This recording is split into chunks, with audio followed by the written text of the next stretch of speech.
ನಮಸ್ಕಾರ ಎಲ್ಲರಿಗೂ. ನಮ್ಮ ವಿಡಿಯೋನ ಎಲ್ಲರೂ ಇಷ್ಟಪಡ್ಲಿಗತ್ತೀರಿ. ಅದಕ್ಕೆ ನಮ್ಮ ಕಡೆಯಿಂದ ಎಲ್ಲರಿಗೂ ಧನ್ಯವಾದಗಳು. ತಾಯಿ ಬನಶಂಕರಿನ ನೆನೆಸ್ಕೊಂಡು ಇವತ್ತಿನ ವಿಡಿಯೋನ ಶುರು ಮಾಡ್ತೀನಿ. ಬನಶಂಕರಿ ನವರಾತ್ರಿ ಒಳಗೆ ಮುಖ್ಯವಾದಂಥ ದಿನ, ವಿಶೇಷವಾದಂಥ ದಿನ ಅಂದ್ರೆ ಅದು ಪಲ್ಯದ ಹಬ್ಬ.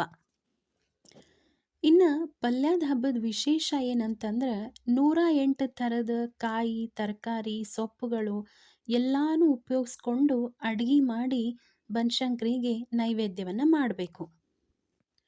ನಮ್ಮ ದೇಶದೊಳಗೆ ಬೇರೆ ಬೇರೆ ಥರದ ನವರಾತ್ರಿಯನ್ನು ಆಚರಿಸುವಂಥ ಸಂಪ್ರದಾಯ ಅದ. ಅದು ಯಾವ್ದ್ಯಾವ್ದಂದ್ರೆ ಶರದ್ ನವರಾತ್ರಿ, ಚೈತ್ರ ನವರಾತ್ರಿ, ಮಾಘ ನವರಾತ್ರಿ, ಆಷಾಢ ನವರಾತ್ರಿ, ಹಿಂಗೆ ಬೇರೆ ಬೇರೆ ನವರಾತ್ರಿಗಳನ್ನು ಆಚರಿಸ್ತಾರೆ. ಆದ್ರೆ ಯಾವ ನವರಾತ್ರಿ ಒಳಗೂ ಪಲ್ಯದ ಹಬ್ಬ ಅಂತ ಆಚರಣೆಯನ್ನು ಮಾಡೋದಿಲ್ಲ. ಅದು ಬರೀ ಬನಶಂಕರಿ ನವರಾತ್ರಿ ಇದ್ದಾಗ ಮಾತ್ರ ಪಲ್ಯದ ಹಬ್ಬವನ್ನು ಮಾಡ್ತೀವಿ. ಬನಶಂಕರಿ ನವರಾತ್ರಿ ಒಳಗೆ ಪಲ್ಯದ ಹಬ್ಬ ಅಂತ ಯಾಕೆ ಕರೀತಾರೆ, 108 ಥರದ ಪಲ್ಯಗಳನ್ನು ಯಾಕೆ ಮಾಡ್ತಾರೆ ಅನ್ನೋದಕ್ಕೆ ಒಂದು ಪೌರಾಣಿಕ ಹಿನ್ನೆಲೆ ಅದ. ಅದನ್ನು ಏನು ಅನ್ನೋದನ್ನು ಹೇಳ್ತೀನಿ. ಸ್ಕಂದ ಪುರಾಣದೊಳಗೆ ಈ ಬನಶಂಕರಿ ನವರಾತ್ರಿಯ ಪಲ್ಯದ ಹಬ್ಬದ ಉಲ್ಲೇಖ ಅದ.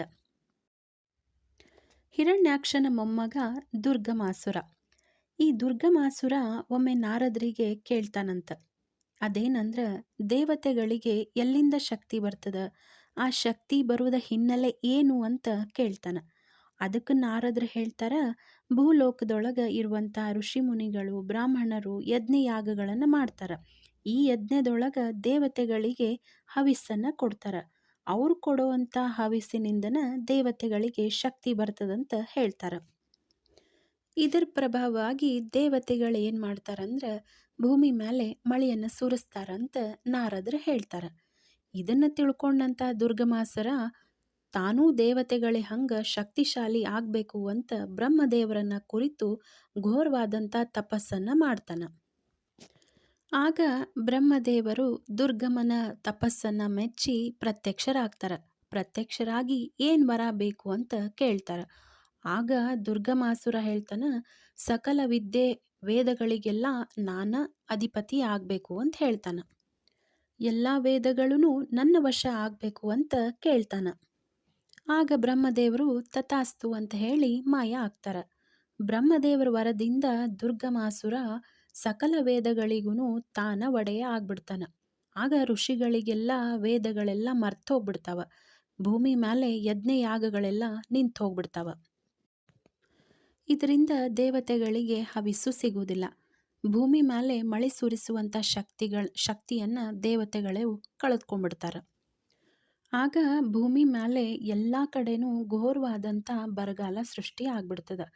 ತಿನ್ನಲಿಕ್ಕೆ ಆಹಾರನೂ ಇರುವುದಿಲ್ಲ. ಭೂಮಿ ಮೇಲಿರೋ ಪ್ರತಿಯೊಂದು ಜೀವಿನೂ ಸಂಕಷ್ಟದಿಂದ ಒದ್ದಾಡುವಂಗೆ ಆಗ್ಬಿಡ್ತದೆ. ಇದನ್ನು ನೋಡಿದಂಥ ದೇವತೆಗಳು ಪಾರ್ವತಿ ದೇವಿಯನ್ನು ಕುರಿತು ತಪಸ್ಸನ್ನು ಮಾಡ್ತಾರೆ. ದೇವಿ ತಪಸ್ಸಿಗೆ ಒಲಿದು ಬರ್ತಾಳೆ. ಭೂಮಿ ಮೇಲಿನ ಪರಿಸ್ಥಿತಿ ನೋಡಿ ತಾಯಿ ಪಾರ್ವತಿಗೆ ಕಣ್ಣೊಳಗೆ ನೀರು ಬರ್ತದೆ. ಇದೇ ಕಣ್ಣೀರಿಂದನ ಭೂಮಿ ಮೇಲಿರುವಂಥ ನದಿ, ಸಮುದ್ರ, ಸರೋವರಗಳೆಲ್ಲ ತುಂಬಿಬಿಡ್ತಾವ. ತಾಯಿ ಪಾರ್ವತಿ ತನ್ನ ದೇಹದ ಶಾಖದಿಂದ ಕಾಯಿ ಪಲ್ಯಗಳನ್ನು ಭೂಮಿ ಮೇಲೆ ಸೃಷ್ಟಿ ಮಾಡ್ತಾಳೆ. ಅದಕ್ಕನ ಪಾರ್ವತಿ ದೇವಿಗೆ ಶಾಖಂಬರಿ ಅಂತ ಕರೆಯೋದು. ಆಮೇಲೆ ದುರ್ಗಮಾಸುರ ಪಾರ್ವತಿ ಜೊತೆ ಯುದ್ಧ ಮಾಡ್ಲಿಕ್ಕೆ ಬರ್ತಾನೆ. ಸತತವಾಗಿ 7 ದಿನ ಯುದ್ಧ ಮಾಡಿ ನಂತರ 8ನೇ ದಿವಸ ಪಾರ್ವತಿ ದೇವಿ ದುರ್ಗಮಾಸುರನ ಸಂಹಾರವನ್ನು ಮಾಡ್ತಾಳೆ. ಇದಕ್ಕೆ ಬನಶಂಕರಿ ನವರಾತ್ರಿಯ ಚತುರ್ದಶಿ ದಿವಸ 108 ಥರದ ಪಲ್ಯಗಳನ್ನು ಮಾಡಿ ಬನಶಂಕರಿ ದೇವಿಗೆ ನೈವೇದ್ಯವನ್ನು ಮಾಡೋದು. ನಮಗಾಗಿ ತಾಯಿ ಪಾರ್ವತಿ ಶಾಕಾಂಬರಿಯಾಗಿ ಭೂಮಿ ಮೇಲೆ ಕಾಯಿಪಲ್ಯಗಳನ್ನು ಸೃಷ್ಟಿ ಮಾಡಿದ್ಲು.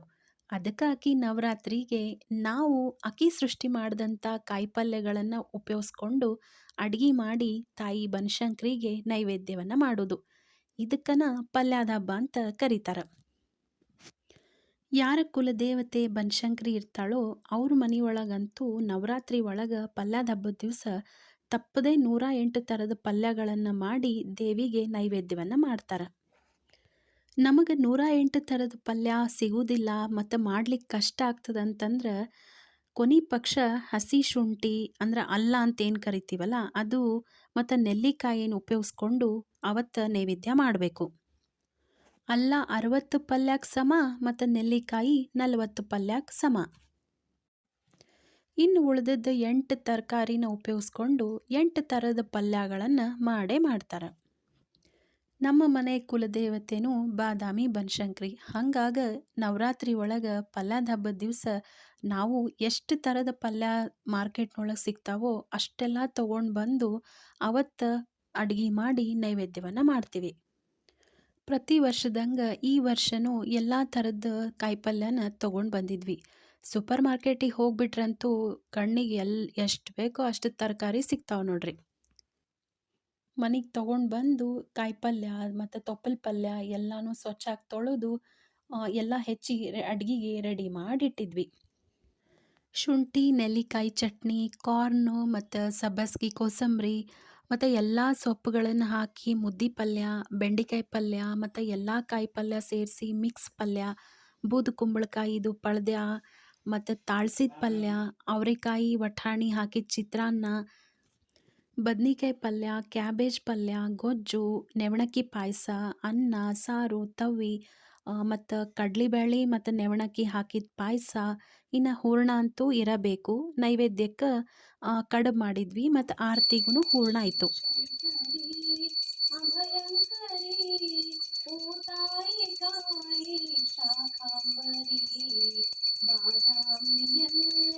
ಬಹುಮಾನ ನಿನಗೆ ಬಂದೆಮ್ಮ ತಾಯೇ ಬನದಂಬೆ ತಾಯೇ ಶ್ರೀಶಂಕರಿ ಮತ್ತು ಬಾದಾಮಿ ಬಾಳೆಯ ವನದಾಗ ಮತ್ತು ಬಾದಾಮಿ ಬಾಳೆಯ ವನದಾಗ ಒಪ್ಪುತ್ತಾಳ ದೇವಿ ಐಸಿರಿ ಶ್ರೀಶಂಕರಿ ಕಿರೀಟ ಕುಂಡಲಧರ ಕೊರಳೋಳು ಮುತ್ತಿನ ಸರ ಸೆರಗು ಪಿಡಿದು ಕುಂಕುಮ ಕರಾಡಿಗಿ ಶ್ರೀಶಂಕರಿ. ದೇವ್ರ ನೈವೇದ್ಯ, ಆಮೇಲೆ ಬನಶಂಕರಿ ನೈವೇದ್ಯ, ಮಂಗಳಾರತಿ, ಆರತಿ ಎಲ್ಲ ಆಯಿತು. ಇನ್ನು ಪಲ್ಯದ ಹಬ್ಬ ಶುಕ್ರವಾರ ಬಂದಿತ್ತು. ಹಾಗಾಗಿ ಸಾಲಿ ಶುರು ಆಗ್ಬಿಟ್ಟಿತ್ತು. ಯಾವ ಹುಡುಗರು ಸಿಗಲಿಲ್ಲ. ಆದರೆ ಇವೆರಡು ಪುಟ್ಟ ಪುಟ್ಟ ಕುಮಾರಿ ಮುತ್ತೈದೆಯರು ನಮ್ಮ ಮನೆಯೊಳಗಿದ್ರು ನೋಡ್ರಿ. ಇವರಿಗೇನ ಆರತಿ ಎಲ್ಲ ಮಾಡಿ ಮುಗಿಸಿದ್ವಿ. ನಮ್ಮ ಮಗಳು ಶಾಂಭವಿ ಮತ್ತು ನನ್ನ ಮಗಳ ಫ್ರೆಂಡು ಅಭಿಜ್ಞಾ ಇವರ ನೋಡ್ರಿ ಪಲ್ಯದ ಹಬ್ಬದ ಕುಮಾರಿ ಮುತ್ತೈದೆಯರು ನಮ್ಮ ಮನೆಯೊಳಗೆ. ಇಷ್ಟೆಲ್ಲ ಅಡಿಗೆ ನೈವೇದ್ಯ ಮಾಡಿದ್ರು ಪಾಪ ನಮ್ಮ ಮನೆ ಈ ಕುಮಾರಿ ಮುತ್ತೈದೆಯರು ಅವತ್ತು ಊಟ ಮಾಡಿದ್ದೇನೆಂದ್ರೆ ಬರೀ ಅನ್ನ, ತವ್ವಿ, ಸಾರು ಅಷ್ಟೆ. ಕುಮಾರಿಕಾದ ಊಟ, ಆಮೇಲೆ ಬ್ರಾಹ್ಮಣ ಮುತ್ತೈದಿ ಎಲ್ಲರದು ಊಟ ಆದಮೇಲೆ ನಾವು ಮನೆಯೊಳಗೆ ಎಲ್ಲರೂ ಊಟ ಮಾಡಿ ಸಂಜೆ ಮುಂದೆ ಬನಶಂಕರಿ ಗುಡಿಗೆ ಹೋದ್ವಿ. ಪ್ರತಿ ವರ್ಷ ಪಲ್ಯದ ಹಬ್ಬದ ದಿವಸ ಬನಶಂಕರಿ ಗುಡಿಗೆ ಹೋಗಿ ಬನಶಂಕರಿಗೆ ಉಡಿ ತುಂಬಿ ಬರುವಂಥ ಪದ್ಧತಿ ನಮ್ಮ ಮನೆಯೊಳಗದ. ಹಾಗಾಗಿ ಎಲ್ಲರೂ ರೆಡಿಯಾಗಿ ಸಂಜೆ ಮುಂದೆ ಬನಶಂಕರಿ ಗುಡಿಗೆ ಹೋದ್ವಿ. ಬನಶಂಕರಿ ಗುಡಿ ಅಂತೂ ಲೈಟ್ ಹಾಕಿ ಭಾಳ ಚಂದ ಅಲಂಕಾರ ಮಾಡಿದರು. ಇನ್ನು ಮೂಲ ವಿಗ್ರಹ ಬನಶಂಕರಿಗಂತೂ ಎಲ್ಲ ಥರದ ಹೂವು ಹಾಕಿ ಭಾಳ ಚಂದ ಕಾಣೋ ಹಂಗೆ ಮಾಡಿದರು. ಎಲ್ಲ ಥರದ ಹೂವಿನೊಳಗೆ ತಾಯಿ ಬನಶಂಕರಿ ಭಾಳ ಚಂದ ಕಾಣಿಸ್ಲಿಕತ್ತಿದ್ಲು.